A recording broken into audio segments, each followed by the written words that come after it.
Morning, guys. It's Louise, intuitive channel conduit for energy healing.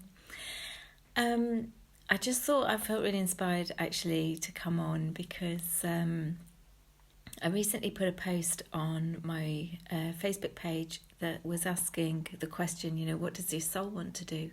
Because that's the question that I'd recently asked myself. And the experience that I had was that I got the answer, which was travel. And I got some specifics around that as well. And then immediately I had this cacophony going off with other voices, voices that I recognised, most of them, your parents, people from my past, teachers and things like that, all kind of arguing against what my soul wanted to do, how preposterous that was, I'm far too busy, I need to focus on my business, or, whatever, I don't have the time, whatever it is. And it really struck me that, most of the time people don't ask themselves that question, what does my soul want to do? Because they may not even be aware that they have a soul, that, they may not be on this awakening journey yet.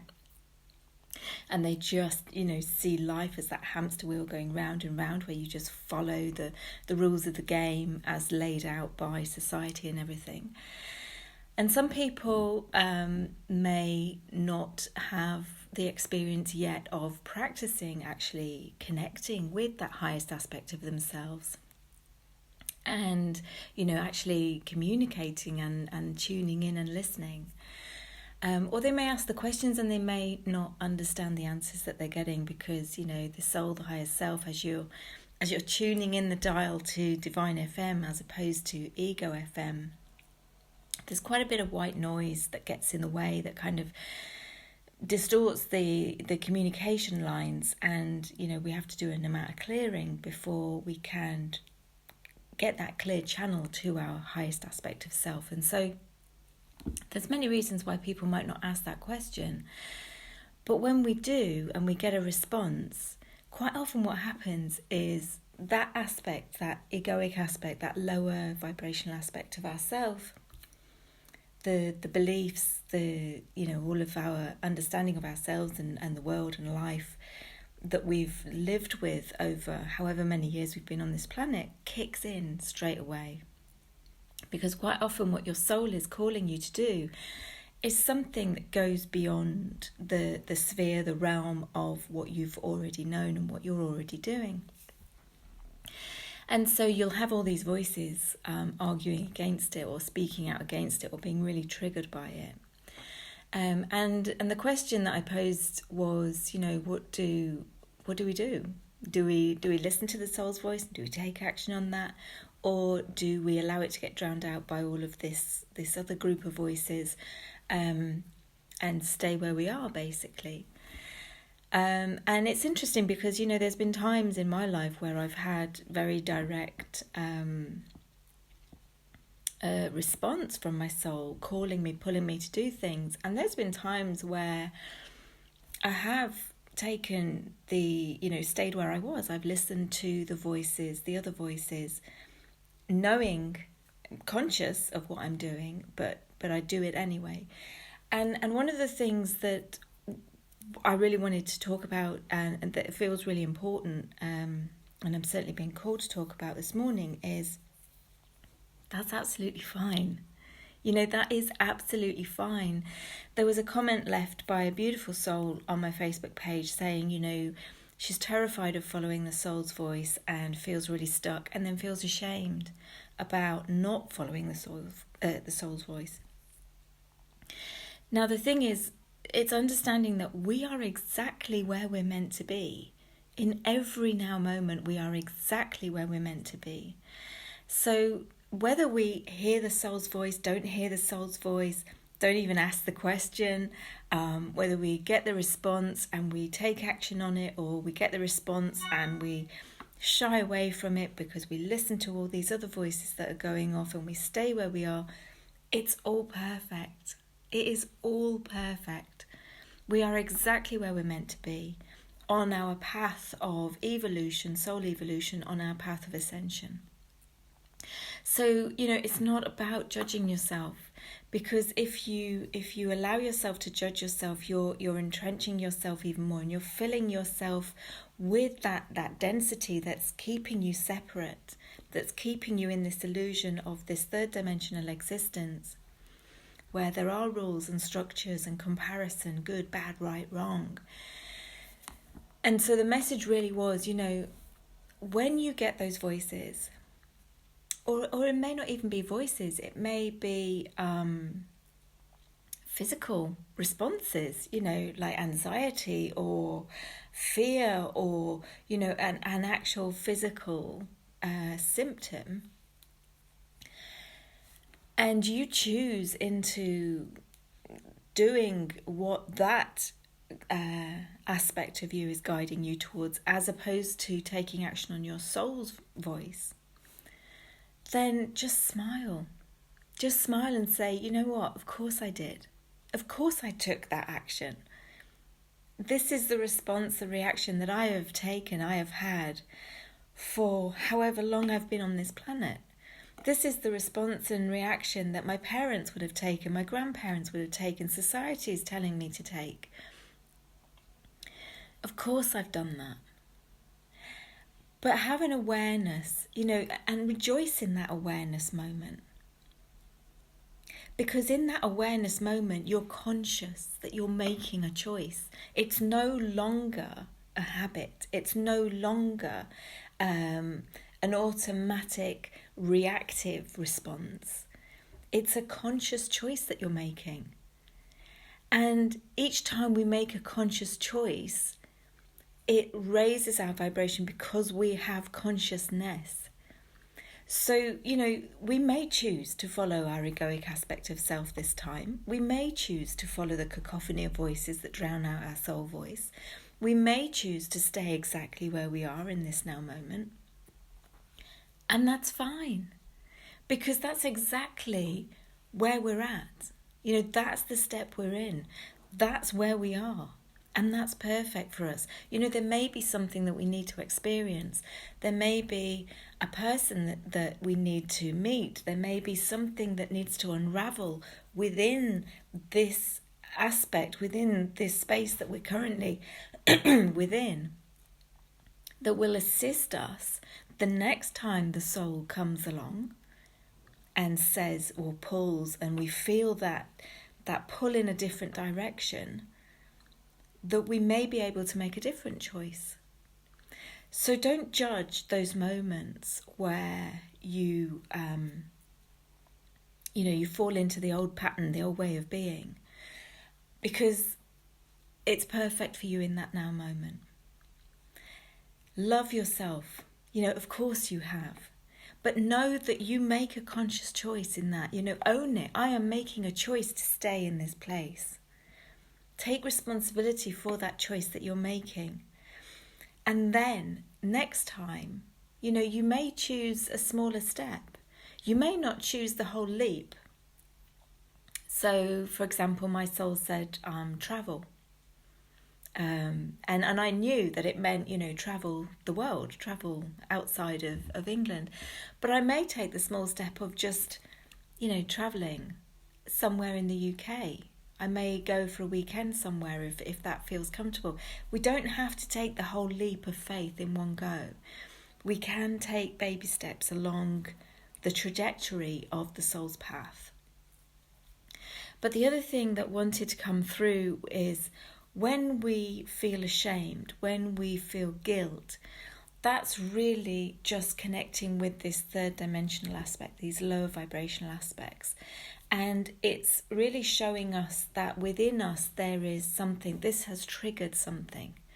This has triggered a belief. This has triggered a memory. This has triggered some energetic connection inside ourselves that is ready to be released. Because guilt and shame and all of those things, they're just aspects of ourselves that we've buried, that we've repressed. And anything that we bury and repress, we give our power to. So we are scared. We are too scared to take that step. We're too scared to face that aspect of ourselves, and therefore we lock it away.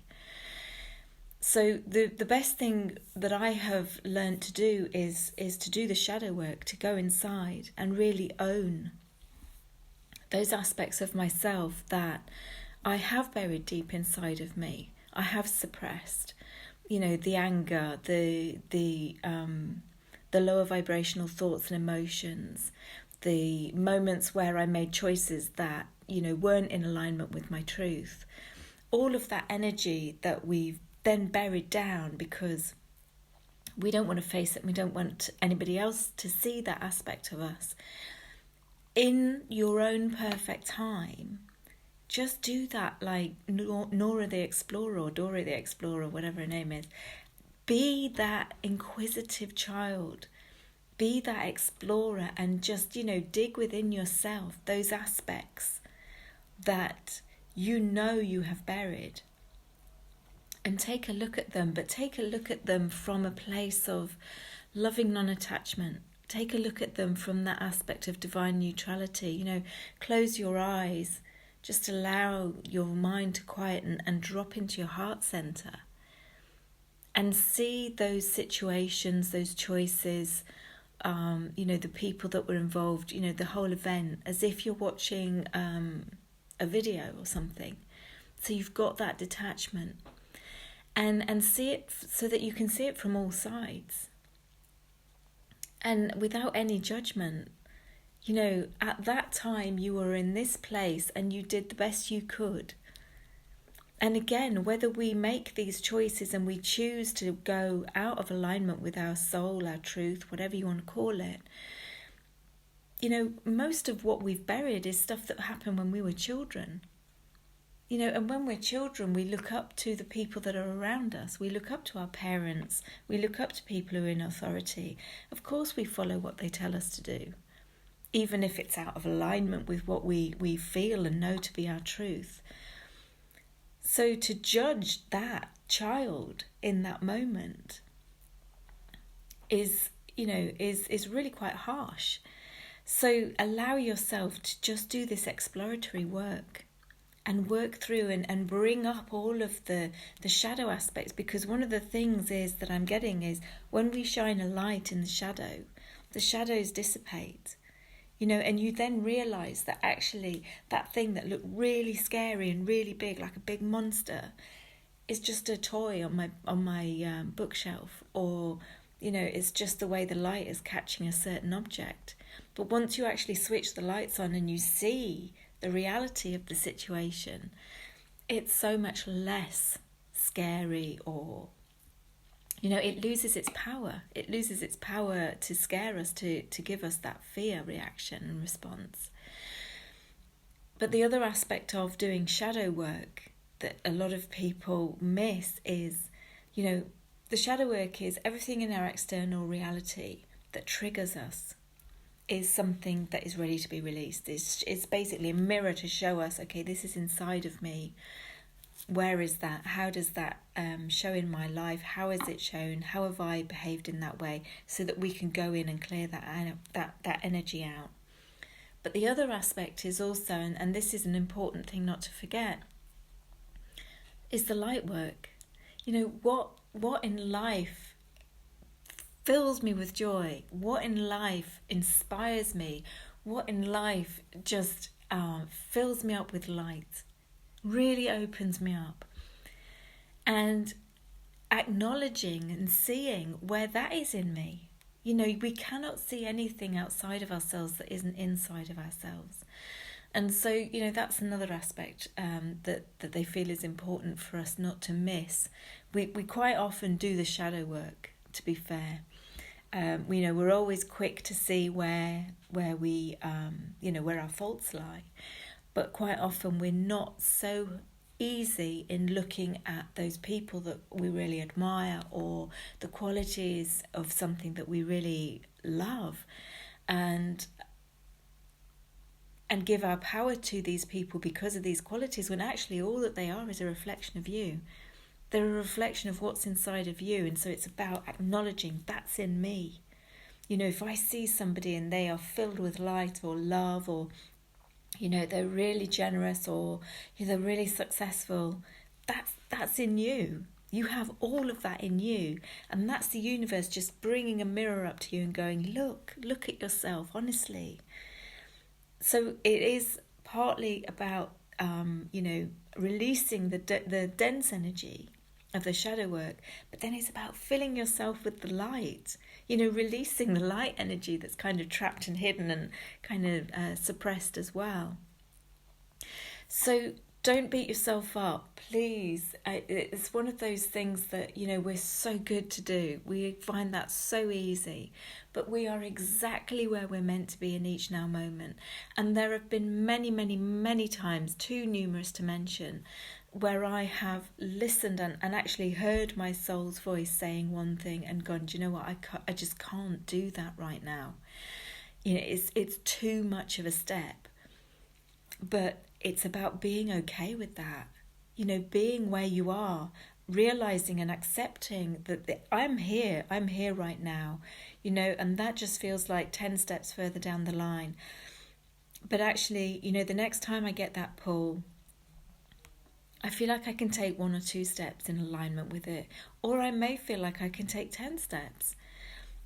But remembering that in each moment, you're exactly where you're meant to be. And it may be that, something hasn't happened yet to enable you to take those next steps. And so just allow and be open to receive in each now moment, and just allow yourself to be exactly where you are, and love yourself in each now moment.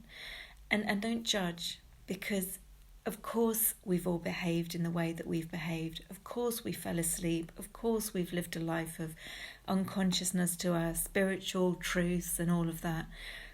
Because that's actually the purpose of this incarnation, to go through the awakening journey. We can't awaken if we haven't been asleep. So just allow and love the place that you're in, and accept the place that you're in, because that's how we start to move forward, by radical self-acceptance and radical self-love, because that's really what this journey is all about. Okay, I'm going to leave you with that because I've got stuff I've got to get on and do. So I hope you have a wonderful rest of your day. And regardless of where you're at on your journey, you are exactly in the right place, and everything happens in perfect timing. Bless you all. Take care. Bye.